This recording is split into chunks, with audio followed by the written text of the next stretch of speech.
Welcome, Capricorn. We're doing August 2025 today. T-Bear with Quantum Connections Oracle. We're going to find out what the universe has in store for you for August. So welcome. Let's get started.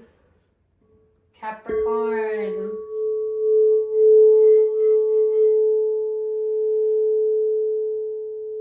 Capricorn, what do we need to know for you today on this beautiful summer day?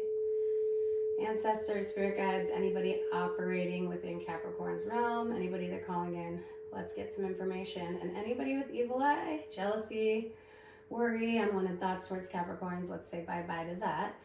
So bye-bye negative energy, let's transmute that, and let's welcome the Capricorn to this space. And everyone is welcome. So we're gonna use Kim Cran's Archetypes Guidebook today to get a little info on this. And please like, share, subscribe. I've been on YouTube for 3 months. I've got about 1,200 followers going, and I'm very grateful to all of you.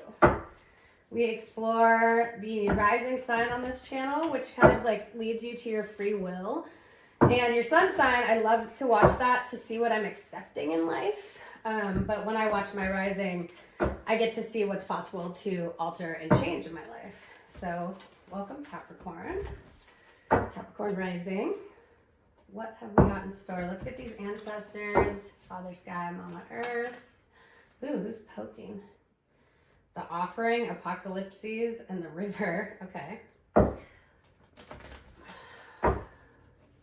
You know what? That talks to me about surrendering to the flow. The River, the Judge, and the Vision.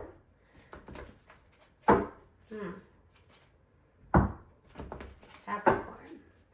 Angels, ancestors, self-identified higher self, Capricorn.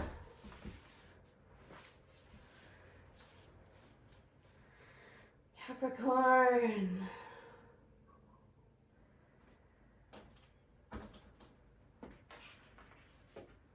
The medallion, and I'm gonna pull this out right here, the village. I don't know what that means, but I think it's energy. The previous was the vision. And this is going to be the bridge and the flame. Okay. We have a river that was in the cut, making a consistent growth point up and over to that while allowing the river not to be pushed. It's just making a choice to go above and kind of allow. The vision where you came from. That is a two owls. It's kind of the world card. It's like guaranteed. You came from the mountain. There's a flame below. This is like all encompassed energy. So it's very put together, like worthy of being in the medallion. Because the medallion is like a celebration point. And so you are this, we were going to read all these cards, but this is more like it's a fixated point. And then you have the village, which is often about leaving a place and realizing the wisdom, but having to go beyond that. And you would maybe use the bridge to get to the flame in that case, which would then have your internal flame lit and you're ready to go. So this is super positive. It seems like business or money, family, like maybe like stepping into a leadership role at home in some form. The vision, let's see. 175, that number might mean something to you. The vision, the dream, the imagined, the revealed. It is said that we are each born with a unique vision, a destiny toward which we are aimed. It is also said that we forget this vision the moment we are born. Thus, we are sent on a lifelong journey of discovery. Such is the elusive nature of the vision. It slips away, yet it guides. It appears in strange dreams and surreal images, seemingly unattainable and preposterous. When we are connected to the vision, we carry an inspired, enchanted aliveness that others can recognize. We trust the world and its synchronicities. We walk through new doors into wondrous opportunities. We all want to be near those with the vision. They emit energy more potent than any elixir. When we lose connection to the vision, life becomes dull and exhausting, lacking meaning. Bring back the mystery, bring back the dreams. So this was where your just came from. You were having either potent imagination, synchronicity, and trust, or you were disconnected from art, dreams, and being listless and aimless. And it looks like that's not what happened here. It references The Dream by Frida Kahlo. And so then we went to the medallion, which is where we are now. The medallion is 183. That number might mean something to you. The amulet, the talisman, the heirloom, The passing on of sacred objects is an ancient ritual within families, between lovers and in tribes, the village, within tribes across the globe. We gift jewels, treasures, keepsakes, and mementos of all kinds, some of great material value, others that hold emotional resonance, and still with both. Yet when these gifts are bestowed upon us, it is important to recognize that they may bind us to unspoken agreements or promise. When the medallion card appears, be aware of how objects you hold dear may be embedded with unconscious energy or expectations. Materials hold consciousness, and it's time to reconcile the vibration of objects around you. What do you covet and what do you collect, and why? Is there an object you have held onto for years that you are ready to release? Perhaps it is time to reach for the medallion that aligns you with your deepest values. Upholding tradition, so that speaks to the village too. Protecting and honoring, that's also protecting people and their wisdom you got from the village and yourself, and saying, I don't need the village, I'm grown. Then it's burdensome, inheritance, and habituation. So they say scarab amulet is something to go after, a talisman or an heirloom. I think of like the Brady Bunch, and there was this episode back in the 73 days, God, I think the 80s. There was a family story of a lovely lady who was bringing up 3 very lovely girls. Anyway, 2 families combined, and they went on a vacation, and Vincent Price was this old wizard that lived in a cave, and Greg Brady, the oldest brother in the Brady Bunch, went surfing, and he somehow got an amulet.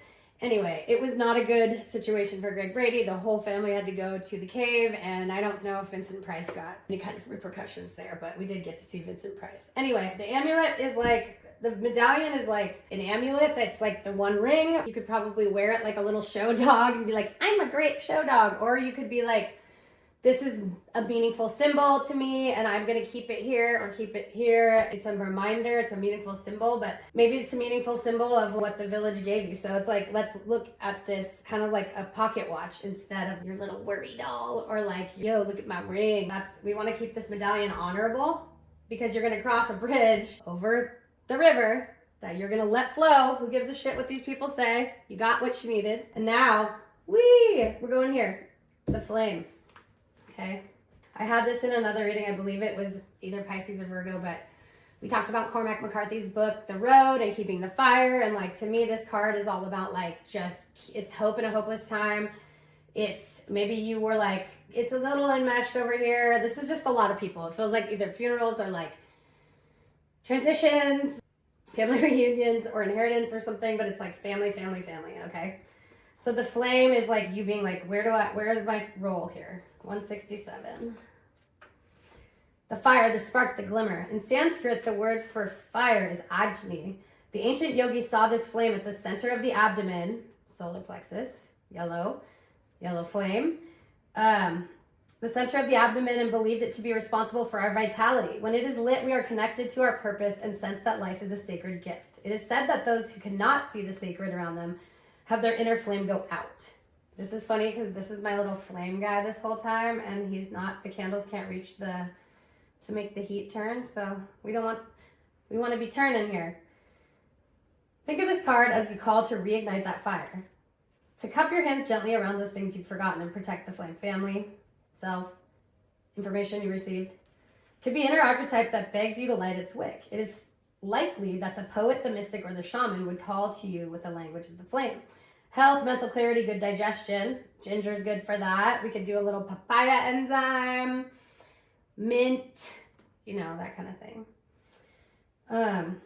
Think of this. Okay. Health, mental clarity, good digestion, excess heat, anger, and complete darkness. Okay, well, I have to say, the world we're in can lead you to thinking complete darkness. So just hope in a hopeless world is what we're going for. Enliven your connection with the archetypal energy. Practice candle gazing technique called Trataka. Notice how lighting a single candle in any space brings magic to the room and creates a sense of reverence. I like that. So in this business over here, whatever these guys are doing, whatever you had to cross, you're your own church, so to speak. You gotta you're I got this. So, you're the creator, and you can talk to a creator or whoever you talk to. They're always there. Just ask them. And let's pull one person. Let's pull you and then one person you're thinking about. So Capricorn rising, August 2025. Please share, subscribe. I'd love that. T-Bear. Let's go, Cappy. Who are you? You are the Tear. And who are you thinking about?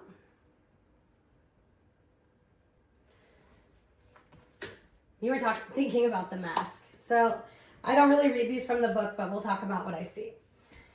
So this person is obviously not available to show you their full self right now, and you're very sad about it.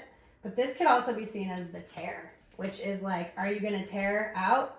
And is this mask going to fall? Because there's blackness, and then there's actually showing the mask, and then there's this possibility side. So this looks like maybe it's part of this whole situation. Maybe the village has this situation in it.